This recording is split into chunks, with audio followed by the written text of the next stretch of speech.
Sahabat setia Tuhan, satu pertanyaan mengawali renungan hari ini. Menurut saudara, apa sih yang menjadi daya tarik dari seseorang itu? Ketampanan atau kecantikan secara fisik? Atau penampilan yang rapi dan wangi? Mungkin ada yang tidak menyukai jika hanya memiliki ketampanan atau kecantikan, namun menebarkan aroma yang tidak sedap, ya kan? Berbicara soal keharuman atau wangi-wangian, tentu semua orang sangat menyukainya. Jika seseorang menyemprotkan parfum ke tubuhnya atau ke pakaian dia pakai dan ketika berada di sebuah ruangan atau berjalan di tepi orang banyak, pasti sumber wangi itu akan dicari. Mengapa? Karena aroma keharuman dari parfum itu dapat mengalihkan perhatian seseorang. Mungkin bisa jadi penasaran, bahkan jadi tertarik untuk membeli parfum tersebut. Ketika mencium aroma wangi dapat membuat rasa nyaman dan menggugah selera indah seseorang. Inilah daya tarik dari aroma parfum itu. Jika seseorang memakainya dapat menyebarkan keharuman bagi orang lain.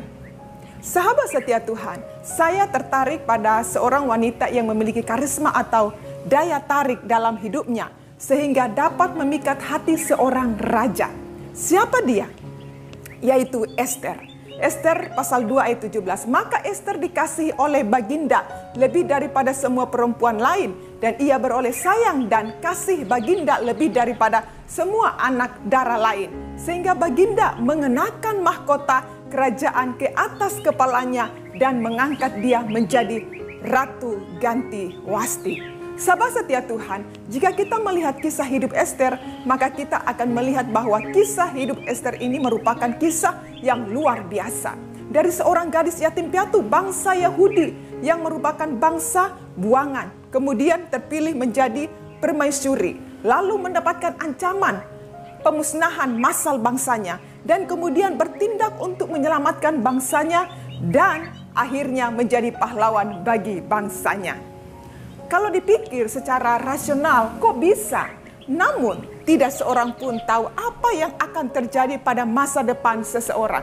Kita boleh berharap, bercita-cita, dan berusaha sekuat tenaga, namun akhirnya rencana Tuhan juga yang terlaksana. Amin. Tidak ada yang kebetulan dalam hidup ini. Semua sudah ada yang mengaturnya. Apa yang diatur oleh Sang Pencipta pasti baik adanya. Ia yang maha baik, tak pernah merancang yang buruk dalam hidup ciptaannya. Lalu bagaimana bisa terjadi hal yang buruk? Yang buruk bukanlah akhir kisah. Sama seperti yang baik, selalu ada makna yang baik di balik hal-hal yang menyedihkan. Esther tidak pernah berpikir bahwa kelak ia akan menjadi seorang permaisuri. Tentu nasibnya dipandang buruk karena harus menjadi yatim piatu sejak masih kecil. Dididik dengan keras oleh orang tua angkat yang disiplin. Apa kelebihan Esther? Dia dikaruniai wajah cantik dan budi pekerti yang luhur. Berani, taat, dan rendah hati. Rasanya perjalanan hidup Esther pada waktu itu demikian sempurna, saudara. Mungkin itu juga alasan mengapa perempuan cantik ini dinamai Esther. Nama ini dalam bahasa Persia, Israel, Istar, berarti bintang. Esther memang seorang bintang kesayangan Raja Ahasuerus. Esther juga adalah bintang penyelamat bangsanya dari ancaman pembunuhan massal.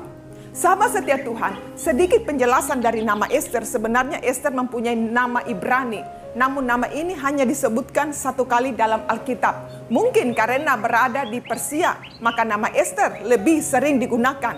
Nama Ibrani Esther adalah Hadasya, yang berarti pohon murad. Pohon murad adalah bahasa Ibrani hadas, yaitu tanaman di Palestina yang terkenal, yang senantiasa hijau, kadang-kadang mencapai tinggi 10 meter. Daunnya dan bunganya yang putih dan harum dipakai untuk wangi-wangian. Rujukan-rujukan Alkitab memakainya sebagai lambang kemurahan hati ilahi.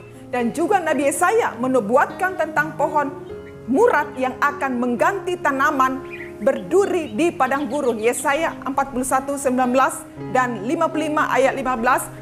Memang Esther atau Hadasya adalah tanaman yang harum yang menunjukkan kemurahan hati Allah yang telah menyelamatkan Israel dari rencana jahat Haman.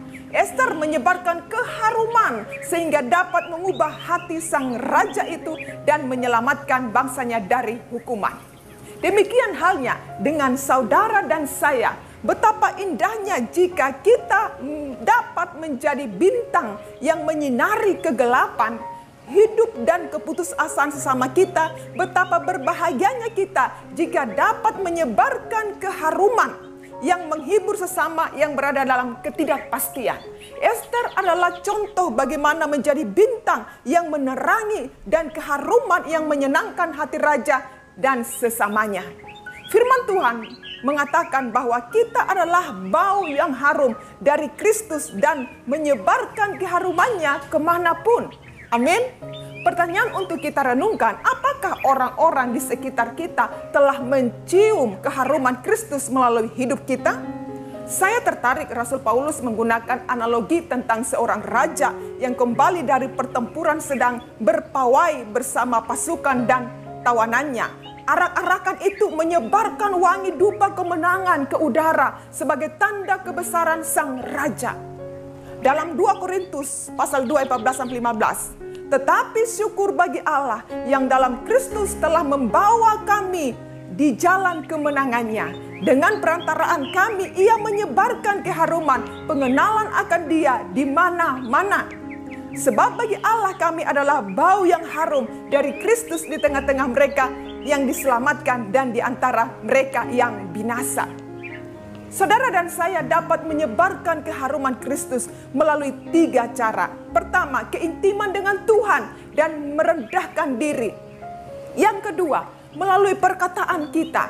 Kita mewartakan tentang Kristus bahwa dia adalah pribadi yang paling berharga dan terindah bagi saudara dan saya. Melalui perkataan yang dapat menguatkan sesama dan menuntun dalam pengenalan akan Kristus. Yang ketiga, lewat perbuatan sehari-hari yang mencerminkan sebagai pribadi yang telah diubahkan oleh Kristus dan menghasilkan buah. Hal inilah yang dapat meyakinkan seseorang untuk menerima Yesus sebagai juru selamat dalam hidupnya. Amin. Saudara dan saya dapat menebarkan keharuman Kristus bagi sesama dan hidup yang berdampak jika kita bersedia dan siap dibentuk, diproses. Bukankah tidak ada yang mustahil di dalam Tuhan?